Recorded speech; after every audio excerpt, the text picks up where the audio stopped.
How to use Barchart Stocks Futures app properly. Beginner mistakes that cost you. Most people open the Barchart app, glance at the tickers, and think they're done.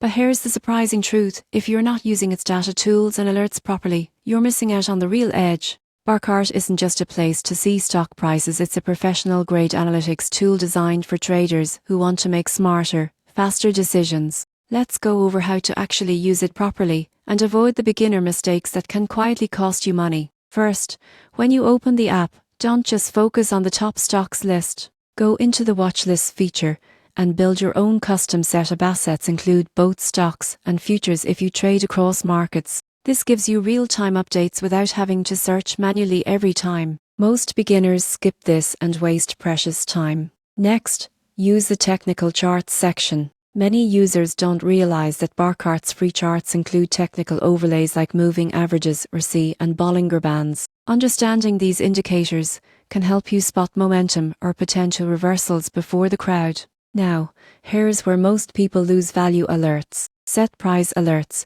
and news notifications directly from the app. For instance, if you follow oil futures, you can set an alert when crude breaks above a resistance level.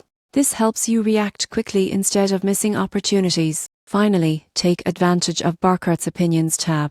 It aggregates multiple technical indicators into a buy, hold, or sell summary. It's not perfect, but it gives a quick pulse on market sentiment, something you traders often overlook. In short, don't treat Barchart like a newsfeed. Use it as a decision engine, one that helps you track trends, manage risk, and time your trades better. The market rewards preparation. So take a few minutes to set up your watch lists, tune your alerts, and actually study the data. You'll be amazed how much clarity and confidence that brings to your trading.